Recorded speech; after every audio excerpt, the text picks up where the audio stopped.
Tonight, on a special edition of Provincewide, they burst on the scene in huge numbers and redefined everything from consumerism Mr. Potato Head has a car and boat trailer to culture and politics. What are we fighting for? Now, baby boomers are hitting retirement, but are they ready? There's a lot of us out there that are unable to retire at an age where we thought we could before.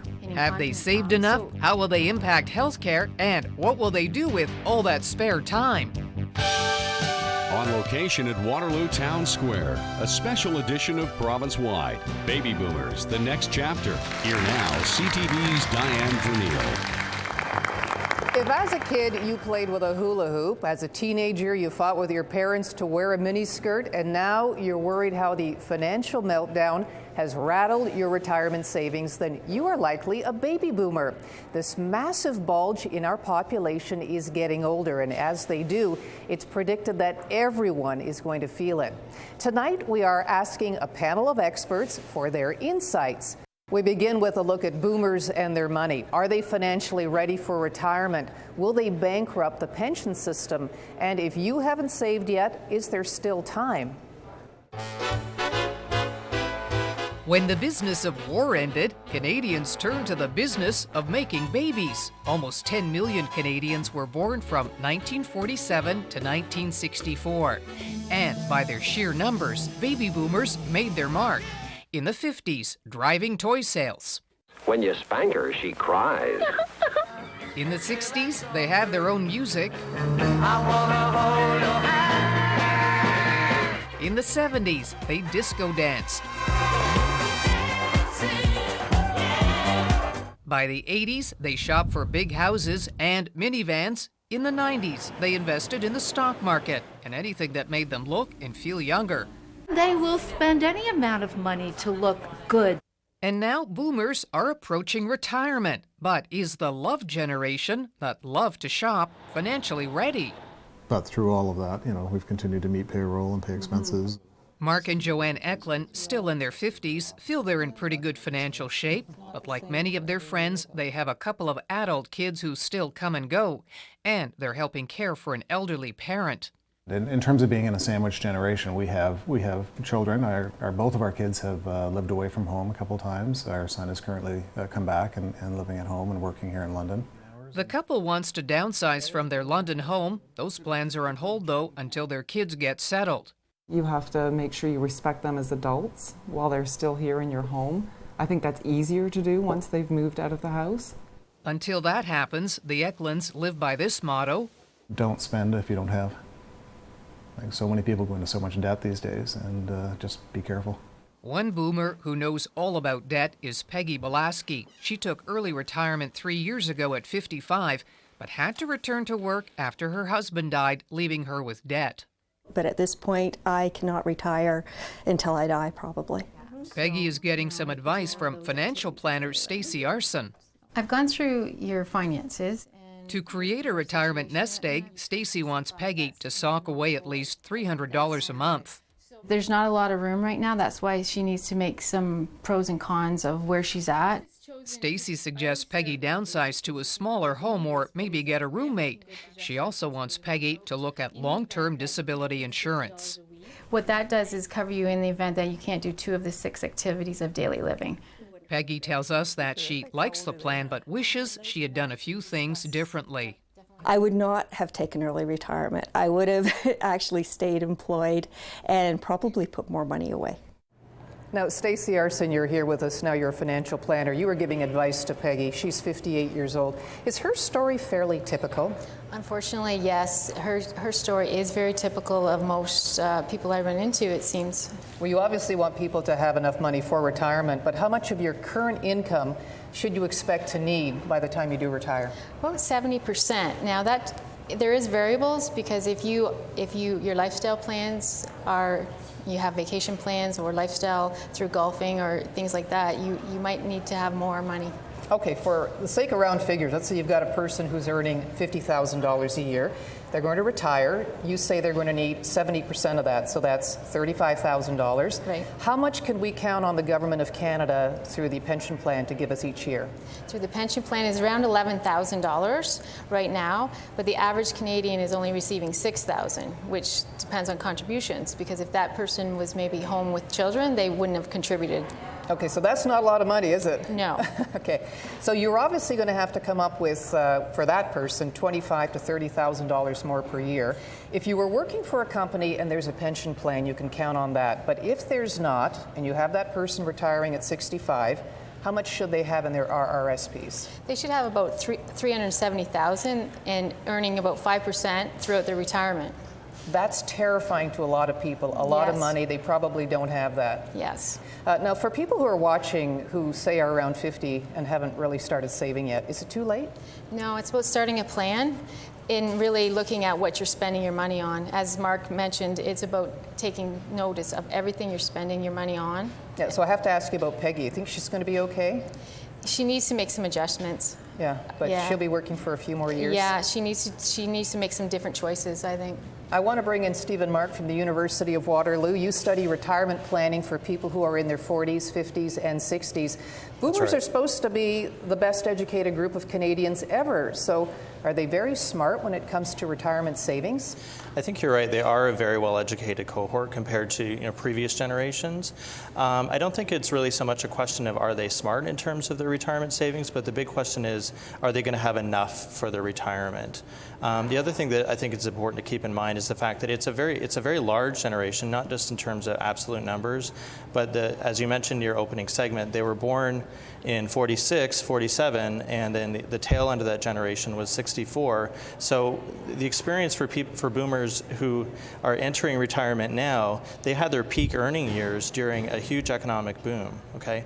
But the tail end, so people who were born more towards the late 50s and the early 60s, they're not going to be having quite the same kind of economic advantages as the leading edge of the baby boom did. I know that you look at genders, men and women. Who's better at saving?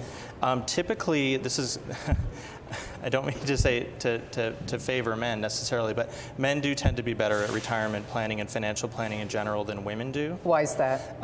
Well, there's a couple of reasons why that might be the case. One is men are just socialized to be more sort of mathematically aware and financially aware than women are.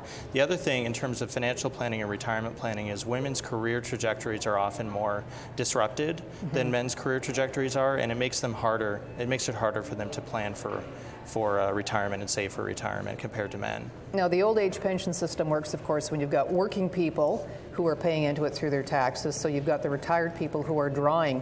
But if we're going to have as many people retired as we have working, is there still going to be a viable pension system there, or is it going to go bankrupt? I think it's a really interesting issue, and a lot of my background and a lot of my research was done in the United States, and they're really grappling with a lot of problems around Social Security. Now, Canada, though, has a slightly different system. In the mid-90s, the federal government and provincial finance ministers overhauled the Canada Pension Plan, the CPP, and what their goal is, by around the year 2025, about a quarter of CPP payments are going to be fully funded. So they're going to come out of an endowment or a fund that taxpayers aren't having to foot the bill for. But because of these overhauls to the CPP system, I think the CPP system is going to be in pretty good shape, certainly relative to the American Social Security system. There are special challenges too for boomers. I mean, they're living longer, right? The longer that people are living, it's sort of a double-edged sword. On the one hand, it's great. You're going to be around longer. You're going to be alive longer. The flip side is what it means is you need to save more in order to have the kind of income that that Stacey was talking about into your retirement years, if you're going to be spending more of your life in retirement. So it used to be people retired around 65 and then they maybe only live till about 75. Well, now people are living well into their 80s and even longer. So that raises the question, how are you going to afford this 20-year, possibly 30-year span of time in retirement? And we've got a question now from our audience. It's going to become mandatory that we do not have people have to retire at a certain age. And if the government's going to realize that that's probably a smart move financially. You know, there are some workplace policies and some pensions that do say, okay, you need to retire at 65, but more and more that's not consistent with the law. Well, still ahead, money may be critical to aging boomers, but there's something that's even more important to them. We'll share that with you when we come back. From Waterloo Town Square, Baby Boomers, the next chapter, returns after a short break. On location at Waterloo Town Square. Welcome back to a province-wide special, Baby Boomers, the next chapter. Here again is CTV's Daiene Vernile. Well, we've all heard that old saying that if you have your health, you have everything. But what happens when almost 10 million people start getting old at the same time? Can our healthcare system handle the senior tsunami that's about to hit? Dr. John Hurdy's, a gerontology expert studying seniors' healthcare at the University of Waterloo, has heard the looming predictions. There's this wave of baby boomers coming along. They're going to be demanding. They're going to mess up our health expenditures and bankrupt the healthcare system. Just think of it, all those hip replacements, dealing with dementia and costly drugs. But Hurdy says Canadians need to stop worrying. There's almost no relationship between how old a society is and how much money they spend on healthcare. No connection between getting older and rising healthcare costs? Not according to his extensive studies. Hurdy says today's aging Canadians are actually healthier than previous generations. The very good news is that smoking rates have dropped enormously in Canada. And fewer smokers means lower heart disease and cancer rates. One strike against aging boomers, though, is obesity numbers. But Hurdy says boomers are a smart group. They know what it takes to stay healthy. They're generally more aware of personal responsibility for health and preventive interventions. So, how to keep healthcare costs from skyrocketing? He says keep preaching prevention and try to keep seniors living in their own homes for longer. It's exciting to see that Ontario's put an emphasis on making home care better and expanding home care services. Well, now, that doesn't really sound so bad, does it? Dr. George Heckman, you are an assistant professor at the University of Waterloo. You also teach at McMaster University. Your specialty is geriatric medicine. When you look at aging boomers today, are they in good health, compared to their parents and grandparents? By and large, I think so, but it depends how you measure health. So we keep hearing life expectancy is increasing for Canadians and basically Western societies, and that's one of our great successes. However, if you look at disability as you approach the end of life, we actually haven't really made much of an impact on that. So over the last several decades, women still have 6 to 7 years of disability before they die. Men still have 3 to 4 years of disability. And in that sense, when we look at that measure of health, we actually aren't making any progress. It's not getting worse, but it's actually not getting any better. What is costly, though, is dealing with chronic problems, chronic diseases, things like heart disease, lung cancer, diabetes, and obesity. This is what costs us money, right? But these are all preventable. Yeah, and I think that's very important. If you look at people and you break them down by how many chronic diseases they have versus how old they are, it's not the age. An older person who's 70 years old with one chronic illness basically costs as much to the system as an 85-year-old with one chronic illness. It's the number of chronic illnesses that drives up the cost. To what extent, though, should people be managing their own problems? Are we reaching them with messages about prevention? It's never too late to prevent things, so we can start preventing problems now, but we also need to start looking at the younger boomers as they get older in terms of even preventing the first heart attack. So we can manage heart failure perfectly well today in an 80-year-old person, but ideally I'd like to prevent the heart failure to begin with. You've heard this worry mentioned before that boomers are aging. There's so many of them. Are they going to bankrupt our healthcare system? When you hear that, how do you respond? I think the problem relates to how the system works. And so we don't assume that people can look after their own illnesses, where in fact all the evidence points to the contrary. That if we take the time, say, when someone goes home from hospital, to properly educate them and to make sure the education is not just a half-hour visit with the doctor before you leave the hospital, but up to 3 months of education to get the person, to get their caregiver to understand their illness. That's a lot of work, but it actually prevents problems down the road and it's cost effective. We're going to take a question now from our audience. Should the doctors or the government support more organic health, organic food? I think there's many benefits to organic food, including the notion that you don't have to ship it from Chile, ship your fruits from Chile. that we're not using pesticides and poisons in the environment. But a lot of that needs to be, the local movement is growing, and that's important to encourage as well. Well, still ahead, if boomers have their health and some money tucked away, you might be wondering what they're going to do with all their time once they retire. The answer may surprise you. On location at Waterloo Town Square, Baby Boomers, the next chapter, a CTV province-wide special returns. Baby Boomers, the next chapter, a province-wide special, comes to you from On Location at Waterloo Town Square. Here again is CTV's Daiene Vernile. Baby boomers have redefined everything in our culture, and so it's not surprising to hear that in retirement, we shouldn't expect them to act like their parents or grandparents. So what exactly are they going to do with all that time? A force to be reckoned with, baby boomers always seem to get what they wanted. As kids, it was toys and their own TV shows. As teens and 20-somethings, they demanded civil rights. 1, 2, 3, what are we fighting for? And now that boomers are hitting retirement with all that time on their hands, what they'll be demanding next? Listen to what demographer David Foote told us 15 years ago. They're much more likely to play golf than tennis, so golf courses and golf equipment are much likely to be better sellers than tennis equipment. Turns out he was right. Wanting to stay active, boomers prefer golfing to playing checkers. They're out walking, cycling, and yes, even water skiing. Some are going back to school, while others, if they have the cash, are traveling.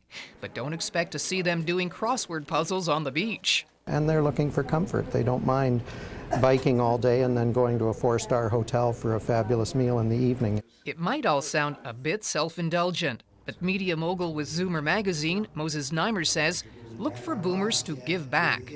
They are fully expecting that they will have as much impact in the changing of society today as they had when they were younger.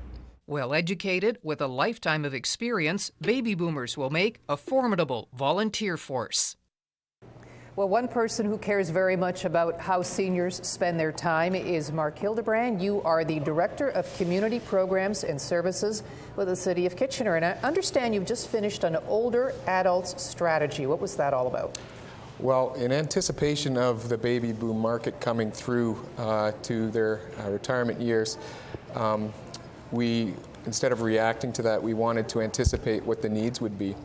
And it's fortunate that we did that because where we expected that it would be just more of the same, we found out that, in fact, that what the baby boomers will be looking for is very much different than what could be termed as a traditional senior would be looking for. So if I went into one of your rec complexes right now, I might find people playing cards or quilting. Is that what boomers want? No, that's not what boomers want. You're describing the traditional senior, which typically likes to participate in social type programs, so more passive, where they can be with people their own age and doing things like cards and activities like that. So what would a boomer see themselves doing in one of your recreation complexes? Well, first of all, a boomer does not want to go to a senior center. So that's the first thing. Bad word. Seniors is a bad word to them at this point in time. They're more interested in active programming, travel. They do that. They want high quality recreation facilities that has facilities for active recreation like basketball, badminton, doing those types of things. They're also looking for activities outside of our own facilities on our parks and trails. Okay, so with your trails and your parks, are you doing things differently there? The City of Kitchener particularly has just finished a master plan for their parks and open spaces, and our older adult strategy did talk about some, or did make some recommendations to go towards that master plan. Things that we have to consider into the future is more accessible trails systems. So there's going to be a higher demand for active walking trails, and we have to make sure that they're accessible. Shaded areas. Our consultants even talked about green gyms, which is exercise, kind of like exercise playgrounds for people to do pull-ups and things like that on our trail systems. And I thought it was interesting too with these trails, because they are seniors, you've got to have bathrooms nearby. Exactly. Yeah. More shaded areas, bathrooms, exactly. You also count on volunteers to help run many of your programs. Do you think that boomers are going to be good volunteers? Boomers are going to be different volunteers. So traditionally, we see volunteers participating, especially if they're in their senior years, they participate in long-term commitments. So they'll sit on boards of directors, they will participate in those types of things. What we're experiencing with the boomers is that they participate more in short spurt volunteer. Because? Because they're traveling. They're traveling. They want to travel. They want to go to Florida. They want to do different things. But they have a great deal of expertise, don't they? They do have a great deal of expertise to draw from. Okay. I'm going to take some questions now from our audience. Being a Waterloo resident, would Kitchener facilities be open to Waterloo residents? In actuality, Waterloo residents do come to Kitchener facilities. I know that to our community centers and our older adult facilities. Still ahead, some final thoughts on how you can get more information on tonight's show. Baby Boomers, the next chapter. A special edition of CTV's Provincewide returns in a moment. On location at Waterloo Town Square, Baby Boomers, the next chapter. A CTV Provincewide special returns. This year, 344,000 Canadians are turning 65, with another 9.5 million baby boomers soon headed for retirement. For the generation that had everything, how are they going to be handling old age? Well, we're going to get some final comments from our panelists. We'll begin with Dr. George Heckman. So if you want to age well, there's a couple of very quick things. Don't smoke, stay active, eat well. But it's important to realize that we're not going to be that successful, and that many of us will get chronic illnesses, and that it's important that to know that these can be managed. If you have symptoms of pain or depression, that's not normal aging. You have an illness and it needs to be managed, and it's important to be proactive in getting help. Well, that's good advice. Dr. Stephen Mock. It's a great question. I think that probably more than any generation, the retirement experience of baby boomers is going to be really diverse and very heterogeneous. And there's a lot of unexpected events on the horizon for people as they age. So it kind of heightens the importance of financial planning, talking with people like Stacy, an insurance advisor, a financial advisor, to make a plan for your retirement and old age that's going to work best for you. Stacey Arson, some advice from you? In adding to that, protecting your assets is very important, and the thing that I see most with boomers is even a spending plan. I like to call it a spending plan rather than a budget. Final word to you, Mark Hildebrand. Baby boomers in Waterloo region have a number of opportunities to get to participate in their community. Community centers, the Grand River, trails and parks. It's a low-cost way of getting involved with your community, and I think there's a lot of opportunity. Thank you. Well, if you are interested in reading more on how aging baby boomers will affect society, you can go to our website at swo.ctv.ca. Click on the Provincewide icon, and you can also watch our program online. If you want to pass along your thoughts on tonight's show, you can email us at provincewide@swo.ctv.ca. Our thanks to our panelists tonight for all of their insights, to the folks here at Waterloo Town Square for allowing us to use their facility, to the CTV crew for all of their hard work, and to our studio audience and you at home for watching. Good night.